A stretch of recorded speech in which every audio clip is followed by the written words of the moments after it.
middle of our street, our house, in the middle of our... Welcome to All Things Moore County, Moore County's weekly radio show, highlighting the many facets of the Sandhills. That includes real estate, lifestyles, community, and neighborhood. And now, from 4 Properties, here's your host, Bill Sahadi. Our house. Good morning. Welcome to the talk show, All Things Moore County. Dorothy, the garage sale at NC Self Storage is going on this weekend. Yes, it is. We were able to talk about that about a week ago, and we've had a couple of shows recently about different events. But guess what? Today we get to go back to one of my favorite topics. Uh-oh. What's that? Real estate. Oh, I should have guessed. Well, every once in a while, when this show first started 8.5 years ago, it was only about real estate. Yeah. And that, after a while, how many shows in a year can you have where you don't cover every topic? But this is true. We have an opportunity today to talk about one of the facets of a real estate transaction, more specifically the purchase end of it. The scary part of it. Well, we want everything to always go smoothly, right? Oh, yeah. The process of finding a home, working with a buyer, and going through the inspections and hoping that they all come out okay, both for the buyer and the seller, where you can get from contract to closing. But today we're going to focus specifically and exclusively on the loan process. Okay.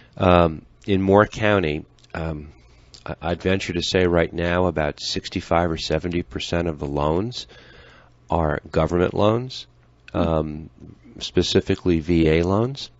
And we're going to talk today, because we have a lot of first-time buyers, and our guest for the entire hour is Laura Glaspie of Southern Trust Mortgage. Laura has been a lender for 10 years. And prior to that 10-year period, she was a paralegal for 13. And that's a very important aspect to what she does, and we'll find out why as we speak to her during the show. And there's a very good explanation as to why having a legal background and understanding the loan process from an attorney's point of view makes you a better lender. Anyway, I've had the privilege of working with Laura a lot over the last 2 years, and I'll tell you how I met her. She was doing a loan for a buyer, and I was a listing agent, and you probably don't even remember this, and I'm going to introduce you in just a second.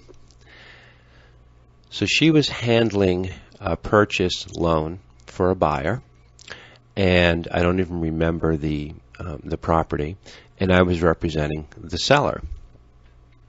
And as a courtesy to me as a listing agent, she started to keep me in the loop on every step of the buyer's process, because it gave me the opportunity to keep my sellers up to date on what's going on during that inspection period known as due diligence.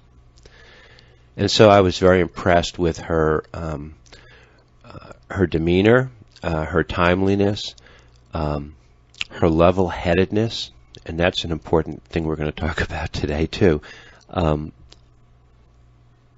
Laura, good morning. Thanks for coming and talking with us. Good morning. Thank you for having me. Yeah, this is not the... we had tried to talk about getting you to come on the show earlier than this.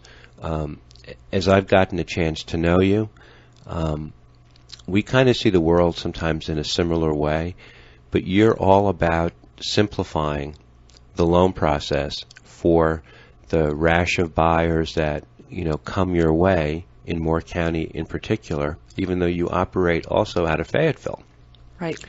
You have offices here in Southern Pines and in Fayetteville, so you're back and forth all the time. Yes, that is so. Was the number that I used, a percentage of government loans, was that accurate, 65, 70% in your experience? Yes, in Moore County, most certainly. Yes, and it's growing. The government loans are growing here because people are learning the benefits of the VA loan in particular. How many times have I said to you I would not want to be a lender? Quite a few. Countless. Right? Yeah. Why do I say that? Because it is a very difficult job and it's a balancing act every day. Right. The process itself is wrought with perils if proper disclosures are not made up front, managing a client's expectation, explaining the entire loan process to them. You have to have patience, and you have the ability to, you counsel. As I describe you, you listen. You're kind of like a coach who can see the whole playing field and know all your players, and you can see plays developing, and you have a foresight, which makes, and you're calm. Your demeanor is calm, which keeps everybody calm. Thank you. Do you think? Do you agree? Yes, I like how you put that, but yes. But what happens is you wind up, you handle a lot of surprises, and you have to guide people along the way. So I guess you start on day one, don't you? Yes, minute one, really. You have to establish that rapport immediately, and hopefully earn their trust immediately so that you can guide them through the process. Is it? So we said 60 or 70% of the loans are government loans. Of those, all the loans, what percentage of them are first-time buyers? I would say in our area, probably 50%. Yeah, For me, particularly, 40%, 35, 40%. Yeah, mostly VA. Yes. Is it possible to have a simple mortgage loan process without the drama? And Yes. It is? Yes, it actually is. Okay. So you're going to take your magic wand and you're going to walk me through that. Yes. What? Because you've dealt with a lot of people. You're dealing with working with, not dealing with. That's not good to say dealing. You're working with a client right now in Hawaii. Yes. Who is going to have a closing here at the end of the month, and it's going to be a mail away. You've never had the opportunity to meet with them one-on-one, but it's all been through telephone and email. Yes, that's correct. How did that whole process go? Because it seemed to be pretty smooth. It has gone very well, actually, and the main reason is because of communication. The people that we're working with, they are very good about communicating quickly, responding, being upfront. I obviously respond quickly, so that way we keep the open lines of communication. And I try to determine right at the very beginning of a process what their preferred method of communication is. Right. And I think that is key, especially in this new information age that we've been in. And knowing, do they prefer email? Do they prefer phone? What time zone are they in? So we call it the right time zones. All of that should be determined in the first 3 minutes of working with a client. And that sets the tone for the rest of the process. What do you? What's the single most important thing a buyer can do to help control the loan process? Because it's an effort that takes two people, you on one side and the buyer on the other. I would say one thing they can be is patient, and the main thing they can do is be as communicative as they can be on whatever that means to them, because that helps me to understand them and know exactly what I can do to help them. And once I figure out how they tick, then I know how to tailor the process to simplify it for their specific personality. Yeah, and you have to, you really have to speak to their listening, don't you? Yes. And you get that through the phone, through email, through Yes. obviously personal contact. Yes. But there's you're an old soul of sorts, I think. Thank you. Yeah, you get to see through. You get to the essence, I think, more quickly than most. Because what can happen if you don't get to the essence from the application process? You will lose their trust instantly, and the whole entire deal can fall apart for everyone. Can you give me a couple of examples where the application process is the most important step starting out? Just making sure that I let them know what I'm going to do for them, and letting them know what I expect them to do for me, so we can make the process simple. That is critical. So it goes again back to communication, starting with me, but I I request them to do the same and meet me with that.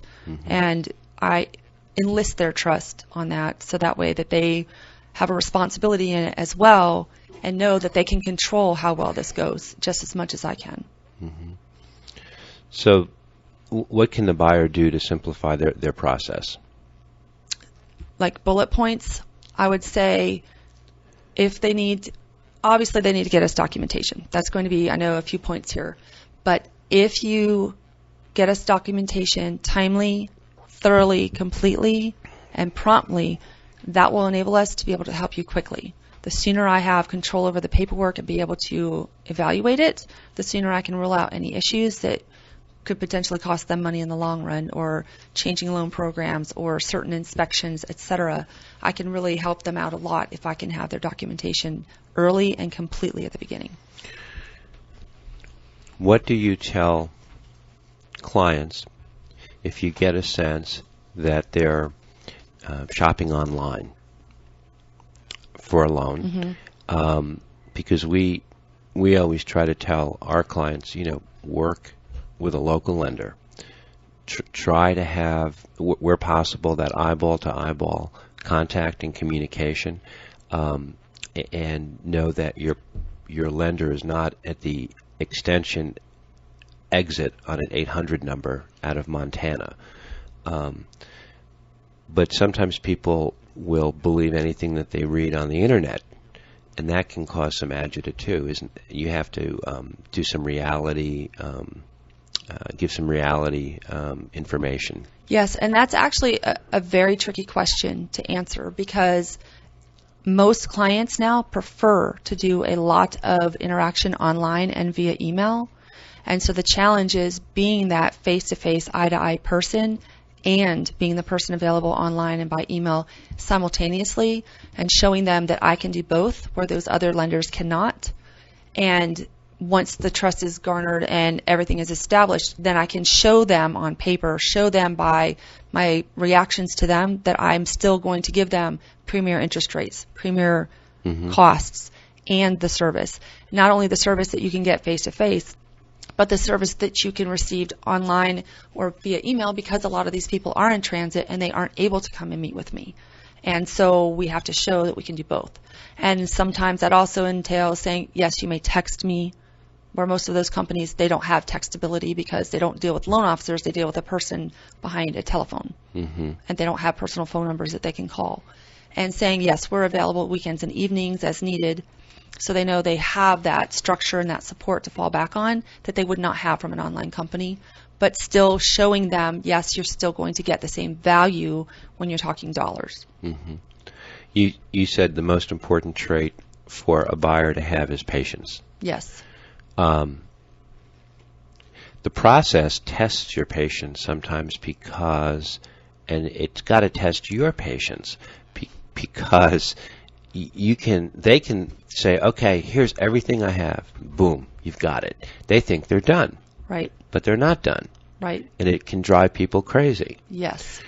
Lenders can drive people crazy, no offense. Yes. The process it drives brokers crazy sometimes.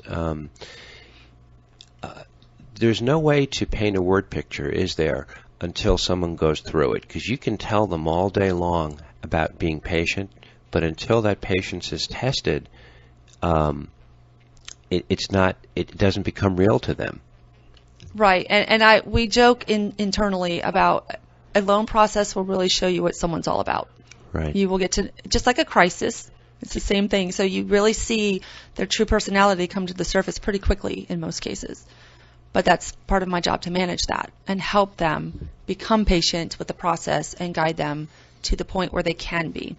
And if they're told up front what to expect and what type of guidance they'll have or what kind of pitfalls could come up, the patience is easier to have, having that guiding hand through the whole way. Yeah.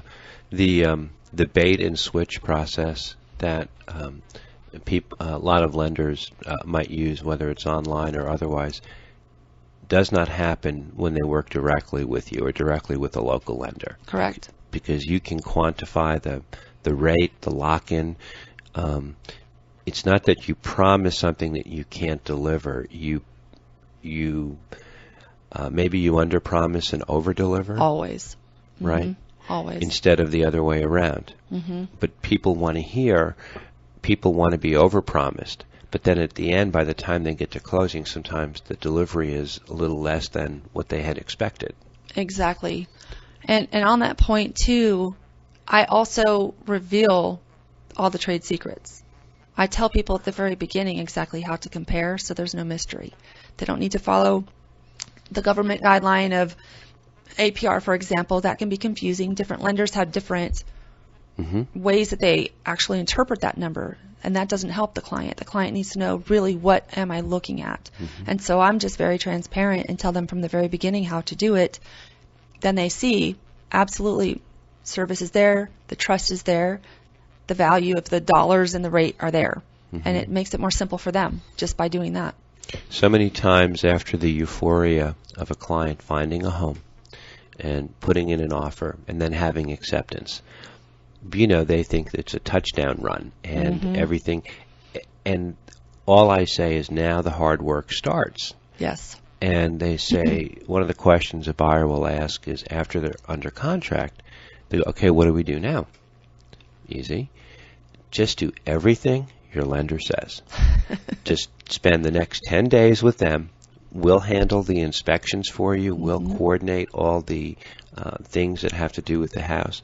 But if you don't do everything that the lender says, that 30 or 45-day period that you're normally given can get challenged and get squeezed. Yes. So that they should go from contract to lender. And we joke around sometimes. We say, it's not a democracy we live in. We have to play by the rules. If you're paying cash, it doesn't matter. Right. But most buyers aren't doing that. Right. And it's not a democracy, is it?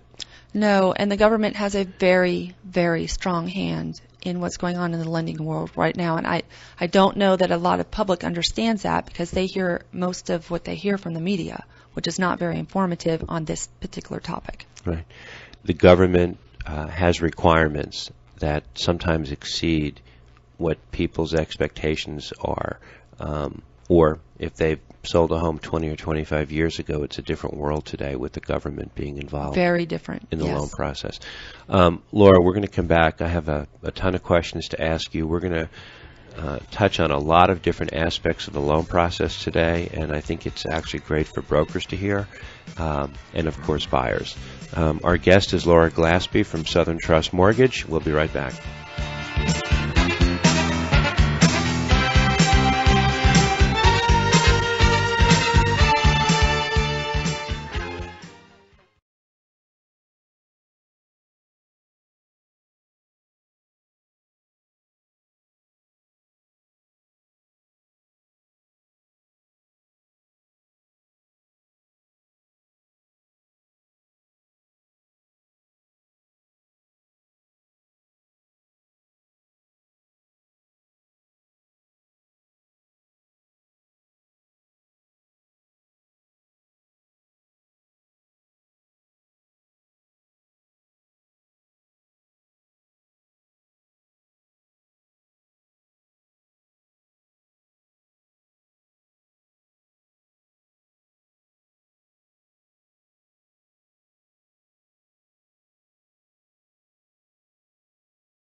In the middle of our street, our house. In the middle of our house, it has a crown. Welcome back to All Things Moore County and our conversation with lender Laura Glaspie from Southern Trust Mortgage.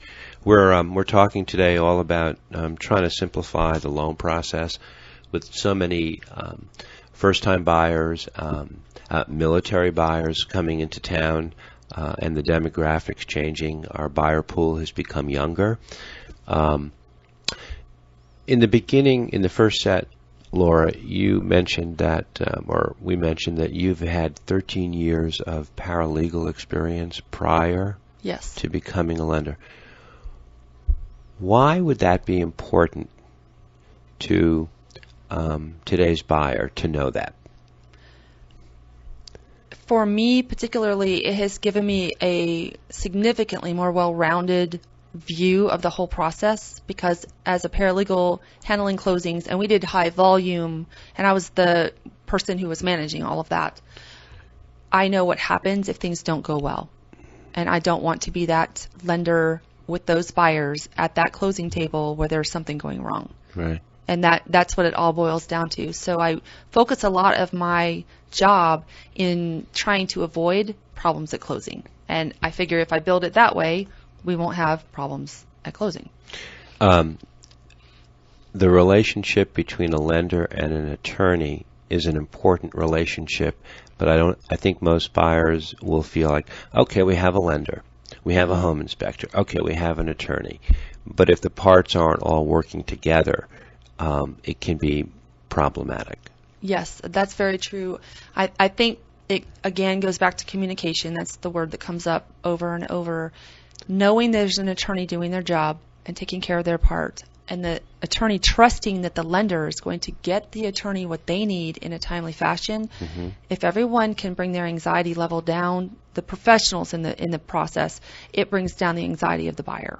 Because we all have a well-oiled machine. We know who is responsible for what part. Mm-hmm. One of us can take up the slack if the other is a little bit behind, and we can smooth it over, and the client is just happy because they get to closing without all the ruts and the bumps and the scrapes and bruises along the way. We can take care of all of that for them. Yeah. Just by having that strong communication with all the service partners, actually. But yes, in particular, the lender and the attorney have got to work hand in hand. 15 years ago, attorneys might have been more complimentary of the lenders. Today, lots of attorneys will say, "Oh, they're driving us crazy. Oh, they ask for so much." The process has changed. Yes. The entire process, the closing process, has changed, hasn't it? It has done a 180. It is completely different than it was 15 years ago, and the attorneys, they have the hardest time changing because they're more self-proprietors or small companies, and so for them it's not a big machine that can just move a bunch of parts at once. They have to buy new equipment, buy new programs. They have to sign up for certain programs with certain lenders, and that's making the process and the growing pains very difficult on the attorneys, and it makes us feel more inclined to try to reach out and help them. So our company does a lot of that. We want to make sure that we do what we can to ease the stress on them. We can't stop the process. We can't stop the requirements now the government has put in place. We can't stop the timelines, but we can fill in those gaps so that way there's less of a potential for it to all come crashing down at an end to the attorney. Mm-hmm. And then everyone looks at the attorney wondering, why are we having problems at the end when we could have prevented it? And the attorney couldn't have prevented it because they only handle certain portions of the process. As a real estate broker, we try very hard to match, lenders and attorneys mm-hmm. with the disposition of the buyer. Mm-hmm. It's important. You want to be able to. It's like being a matchmaker. Yes. You want to make sure that everybody is working together well. But the reality is, even if we do all of that, and you do all of that, and the attorney does all of that, delays are a part of the process. It's if you spoke to a room full of realtors, they would say, "Oh my gosh, the delays are crazy." But if you spoke to a room of lenders, they'll say, "Well, actually, we're good, but delays are a reality that we have to prepare our clients for it, don't we?" Yes. And we need to make sure we let them know as soon as we know and not wait until the delay is upon us mm-hmm. to let people know about the delay. But yes, they can happen. I try to not let them happen. I know you know from working with me. Yep. I don't like delays, period. But they do happen. There are things beyond our control. And so if we can control what we can control and communicate with our business partners in the process, it really minimizes it tenfold, literally tenfold. So one of the things I tell my buyer clients is during the loan process, Laura's going to ask you to supply a lot of documentation, and then they're going to come back and they're going to perhaps ask you for some clarification. Maybe it would require a written letter. something that to satisfy the underwriter, and they go, okay, fine, no problem. But they don't know yet. They don't get it yet. And then I say, the most frustrating part of the process is going to be 7 days before closing. Laura's going to call you, and they're going to request something that will be perceived as a last-minute request. And why did this come up so close to closing? And that seems to happen more often than not. What are the things that can come up? Because I think that last request and those last couple of days probably draws the most emotional response from the parties involved.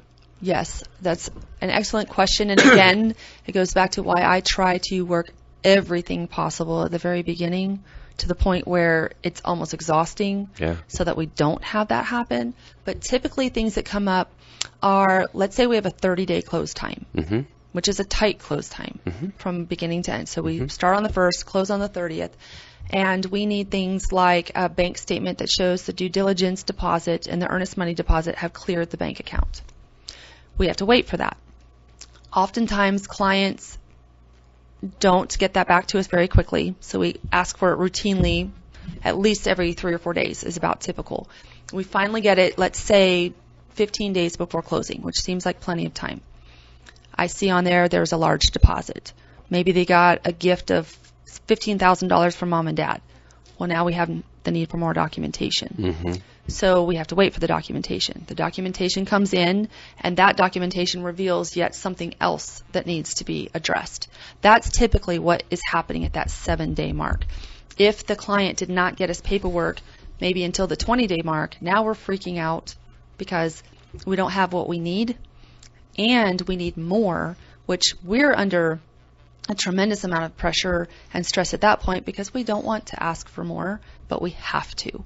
We have to document the source of money, and in order to be able to give credit for any monies deposited, we have to have a complete paper trail that will satisfy the government requirements. And so I would say that is the number one thing that can cause that last minute running around. Or insurance. I ask for insurance when we do the initial application. Right. Or when we get the contract. Right. And then I ask multiple times during the process, and that often is done at the last minute. And then if something's wrong on the insurance, we have to run around and have the client make phone calls. That can be stressful for the client too. So it usually goes back to something that could have been done earlier that wasn't done earlier, or something that was delayed that brought up more questions, which can happen. Or, and one more thing, we have to pull a credit report right before closing. And although we guide people, please do not have your credit pulled, do not open up any new accounts, nothing without checking with me and letting me know so we can be proactive about it.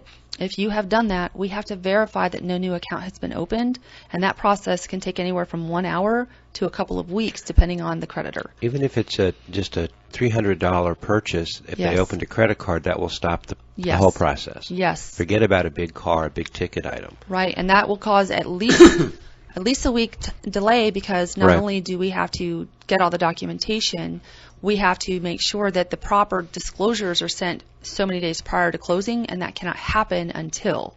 So there's a lot of timelines that have to be met where each thing has to happen in a very specific sequence of events.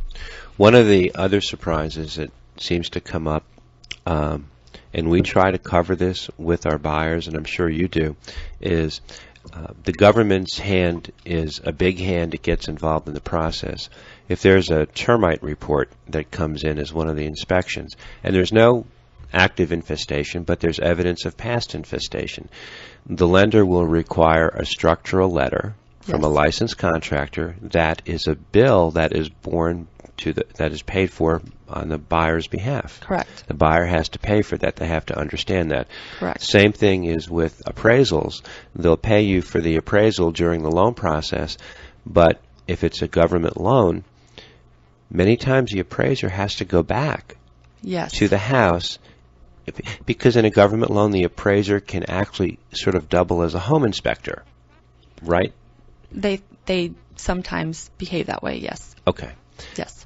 So if an appraiser cites something on the appraisal that Yes. needs to be addressed. It's not a negotiation anymore. It's a condition of the loan. Correct. That is correct. So it's got to be taken care of by the seller, Yes. assuming the seller. But then there's a reinspect charge for the Yes. appraiser to go back to make sure that the work was done. Correct. That's another bill. Yes. And you cover that with people. I cover that with people. Yes. And But and we it's forget. right. Yes, and it's easy to forget once you've gone through a few weeks from the initial time frame. But yes, we always disclose those types of fees at the very beginning so that the potential is known up front. We don't like the clients to have surprises, especially when it comes down to last-minute expenses, because once they find out about last-minute expenses, it's Right. much more stressful for them. Very much so. And we would rather them be prepared. And it's not about the amount of the money. It's about the principle of the thing. Correct. I think is what gets people crazy. Yes. And I'm sure there are times you've sent me emails saying, we need to get this and we need to get that, and you can just have this visual picture of me hyperventilating on the other side of the computer, twisting my head like Reagan in The Exorcist, going, what? Really? Yes. Do you really need this? Did you really mean to send this to me? And I know if I just shut up and do it, it'll be a lot quicker than if I complain about it.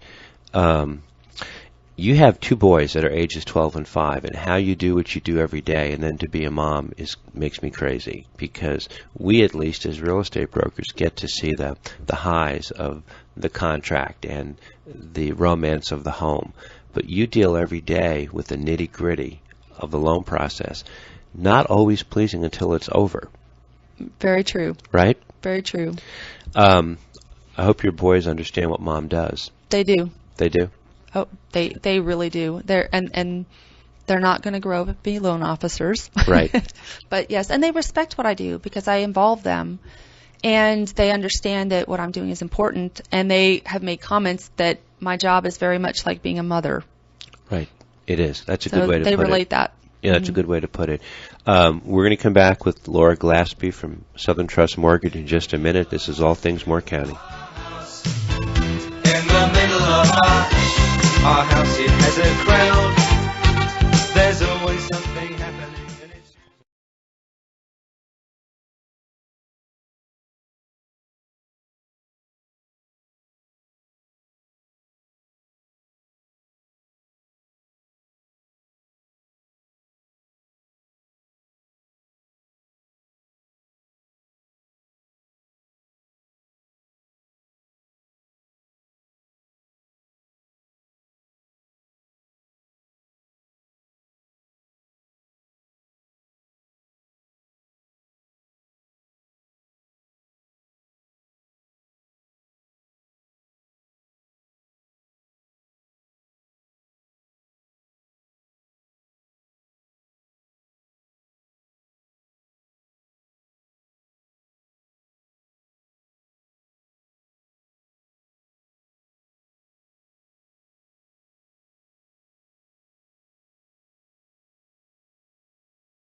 in the middle of our street, our house. In the middle of our house, it has a crowd. Welcome back to our third set. Our guest is Laura Glaspie from Southern Trust Mortgage. We're talking all about simplifying the loan process and trying to make the real estate transaction, as seamless as possible. And yet we live in a world where, Laura, drama is always right around the corner on every transaction, with every day, with every request from the underwriter.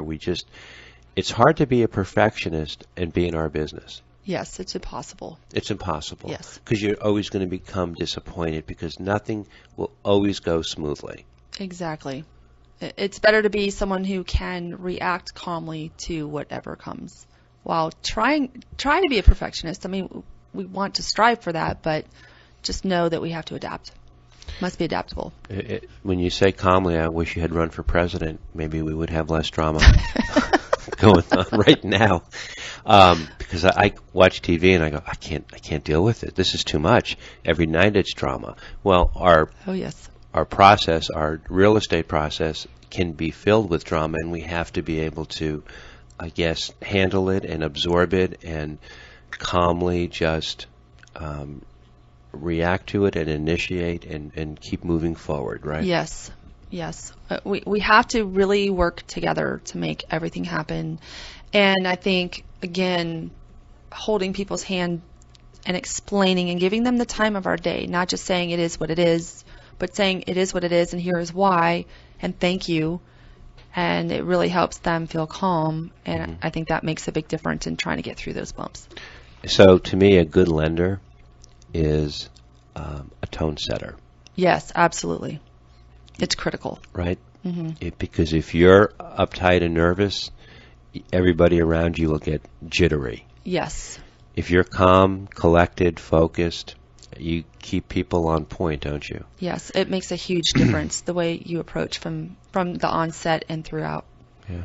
Do you have a preference working with first-time buyers versus working with people who have bought or sold 3 homes? It's a different experience, isn't it? It's a completely different experience, and I don't actually have a preference because it really, each one of them has its unique positives and negatives as far as my experience. And so I really try to pull the positive out of everything. That's just the way that I think. And so I try to tailor my style without changing who I am or my professionalism to each person's specific needs. So I think that I enjoy about people who have been through the process before recently understand that there is a mountain of paperwork, and I can usually make it a better experience than what they had last time. So that's fun to have that as a challenge while making somebody happy. And first-time home buyers who have the deer look in headlights and are scared to death, it's nice to show them the way and explain to them and let them know, yes, you can come in here, we can meet, we can go over it multiple times until you understand. And knowing at the end they feel confident with their decision and know that they were well informed and the process went well, that's a very rewarding thing to have at work. When you work with a first-time buyer and you can set the tone for them and make their first experience a positive one, that stays with them throughout their future transactions too. Yes, it does. And I have a lot of people that come back, and I've been in the business 10 years, and I have some people that have bought 5 and 6 houses through me. Wow. And that to me is the biggest compliment I could ever receive. 10 years at 5 or 6, they need to make up their minds. Goodness, that's a lot of houses in 10 years. They move a lot. They do move a lot. Wow. And right now, actually, I have an influx of a lot of repeat people that have been coming back. So it must be the cycle time frame. So I have a lot of that happening. And to me, that's my favorite thing to happen, is have someone call back and say that they enjoy the experience so much. The referrals from 2 other people, obviously everything is appreciated, but it really means a lot when I can hear it from the person, their specific experience. Right. One of the things I tell buyers as we start the process of getting them set up to start a loan process, I describe the process as very invasive. Yes. And I tell people to put their sneakers on, tie up their shoelaces, and get ready to roll, because it does feel a little invasive. Yes, and it's understandable that it feels that way, because we were asking for a lot of very personal information that we are trained now as people in America. Protect that information. Be wary. Don't trust people with your private identifying information. And then here we are asking for all of it and more. So it's very understandable. But without the documentation to have the proper information and data and identifying information, we can't do our job, because we have to report back to the government this information. And that's even on conventional loans. We are tied by the rules and have to do verifications, because the government has put into law that we do things like prove on paper that people have the ability to repay the loan. Not just have a credit report and I can tell we've got a great rapport and you seem to be a trustworthy person and I'm sure you'll pay the loan. It would be nice if we could do that and pass that judgment, but the law no longer allows it. So we're tied by the law and the government, not just our own underwriter's opinion. And having a great credit rating and having a lot of cash, if you don't have the income, it becomes they look at income. Yes. It used to be, for a while back before the bubble burst, that we would be able to focus on one strength or another if there was a weakness in one area, the strengths would make it up. And that rings true in certain situations, but there has to be income, there has to be assets, there has to be credit, and all three of those are floating on their own, and then we look at them in relation to each other, and that's different than it used to be. It used to be where one could overcompensate for the other. Mm-hmm. Let me throw something at you. I'll start a sentence and you can complete it. Okay. A good lender provides the following services to a borrower, and they are: besides the obvious excellent rate and fees, which is always important, I would say strong communication skills, frequent updates, making sure that not only has information that the buyer needs to know to be prepared for their loan has been given to them, mm-hmm. but that they understand it. Mm-hmm. And that lender needs to be able to read their client well enough to know when the client is not understanding what's happening. Right. So they can then make sure that that's going to happen. Because if the client doesn't understand what they're doing and doesn't understand the process and doesn't understand what's happening, they're not going to have a good experience, and they may not even enjoy their home once they get it. And that's a tragedy. That should not happen just because a loan officer did not do their job properly. What would you, what can real estate brokers do to better aid the loan process on your behalf and on behalf of their buyer? What do you look for in a real estate broker to help set the tone? For me, the best thing to do with my relationships with the agents that I work with is let me handle the loan. Right. And the agent saying, please let Laura handle the loan, and communicate clearly with her and be transparent, because she is there to help you. So that warm handoff from the agent to me mm-hmm. is extraordinarily important. Mm-hmm. But also letting me do my job, which of course you do. You're a perfect example of that, because, for example, not quoting a rate or saying what the rates are looking like in the market, because the agents shouldn't have to know that. That's not something you should even worry about. You have your own stuff to worry about. And the loan types alone, the loan amounts, the credit score, the program, many criteria go into determining what that interest rate is. And it would be awful if you say mm-hmm. an agent says to a client, yes, the rates are mm-hmm. 5%, mm-hmm. because in their experience that's what it is, when really they're 3.75, right, or the reverse. And it goes back to setting the proper expectations. I get that question all the time. What do rates look like today? Mm-hmm. What are the rates now? Mm-hmm. And I always say that's a lender question. That's the perfect answer. I cannot answer that question. There's so many different variables. You could have 5 people buying the same home, and they might all qualify for different rates. Correct. And we can't put an MRI machine to our client to know their financial wherewithal. Correct. That's your job. Yes. Yeah. But that causes problems. Well, my agent said, the rates today were 4%, and you're saying, well, no, it's 4.35 or whatever. Yes. It's not worth it. Or a lot of times what has happened is agents will say, yes, I just left a closing where they were at 3.5%, so call the lender and see if you can get that, mm-hmm. when that's a rate that might have been locked in 60, 90 days ago. Right. It's old news. And that goes back to internet shopping, mm-hmm. too. People find something, they see something they want, but there's fine print. It's over-promising, perhaps, and mm-hmm. under-delivering. I think you had a situation with somebody recently where you under-promised, but were able to over-deliver, but that client was also guided by somebody else out there over-promising. Mm-hmm. And I think they were comparing the over-promise mm-hmm. with your under-promise and going, wait a minute. Yes. And how do you handle that? That happens to me a lot, because I do everything with under-promising and over-delivering. So I do bump into that quite a bit. I had it happen yesterday, as a matter of fact, with the largest lender that works primarily for military people. and they had quoted them a rate, and I quoted them no fees, no lender fees. And so I was explaining to them the difference between the different types of fees that the lenders will use semantics to play around.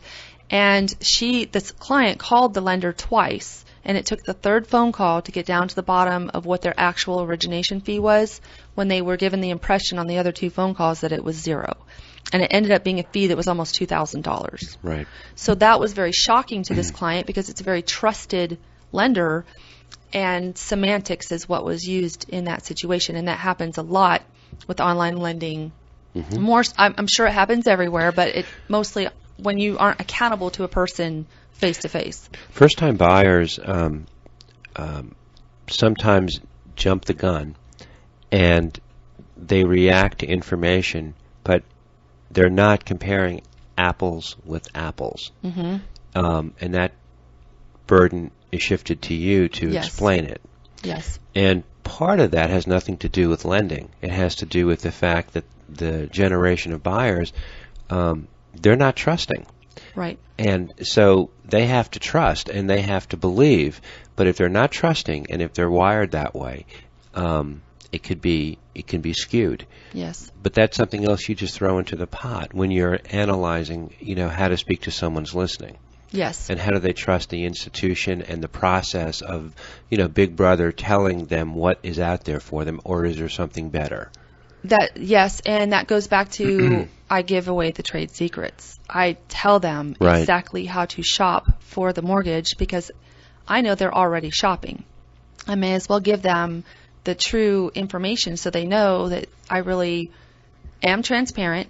I give them the good, the bad, and the in-between, and I teach them how to ask the right questions of these online lenders, and 75% of the time or more, they come right back. Right. And I work their loan for them, and we have happy clients. It all goes back to what you said in the first set about patience being the most important trait that a borrower should have.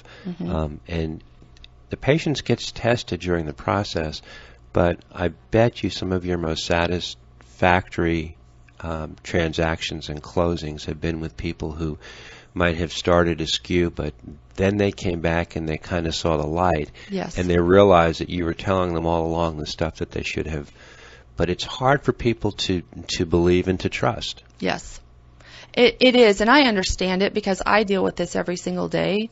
And when I get frustrated, because I'm dealing with the same paperwork the client is dealing with. I'm reading the pages that they send, and often it's not everything there. So I have to deliver the news that we don't have everything. So yes, it just goes back to being patient and stepping away for a moment and realizing the client, this is a big deal for them. Yeah. And I need to be there for them. Yeah. A skilled lender needs to have intuitive skills that go far beyond just the numbers and the deadlines, but understanding the people that they're talking to and seeing the world, through a much broad, having a peripheral vision and not to have blinders on. You've got to take it all into account, and it's a skill, and it's a skill that's born from experience, not a skill that you just overnight develop. Right. So, I tell people, if my kid sister moved here from New York and she wanted to buy a house, I would, introduce you to her and never once look over my shoulder, because Thank you. I know that Jean would get the best information that she could get to make an informed decision. And if a lender can do that, that is more than half the battle. Yes. As opposed to feeling like someone is being sold something. And people don't want to feel that way. No, and they want to be empowered to make a good decision for themselves. Right. It's Exactly. important for them to have that confidence and that feeling, because it's a big deal to buy a house. Yeah, you're very good at what you do. Thank you. I have a lot of respect for you. If people want to reach out to buyers or brokers, they can go to your website. Yes. Or where do you want to direct them to? The best thing to do I always prefer phone calls because I'm a phone call person, but I will work with however they do. But my phone number is 910-850-7194, and that's a textable line. So it has voicemail, it has me, and it is textable. So that's usually the best introduction because then we can get in touch and I can figure out from the client what their method of communication preference is and then match it to them, and that's where we begin every time. We like old souls in our business, and you don't have to be old to be an old soul, because the thing that we, as people who are involved in a real estate transaction, we're both tangential to the process. Yes.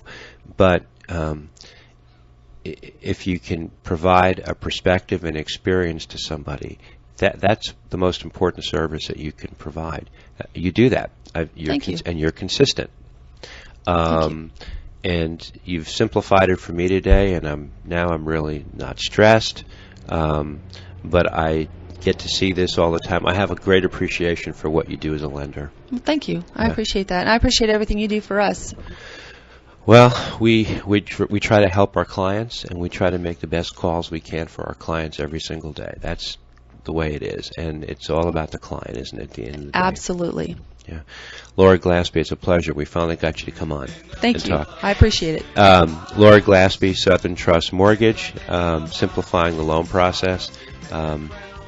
Be patient and listen to good information, and hopefully have a seamless, or at least a stress-free transaction. This is All Things Moore County. Thanks for listening. Our house in the middle of our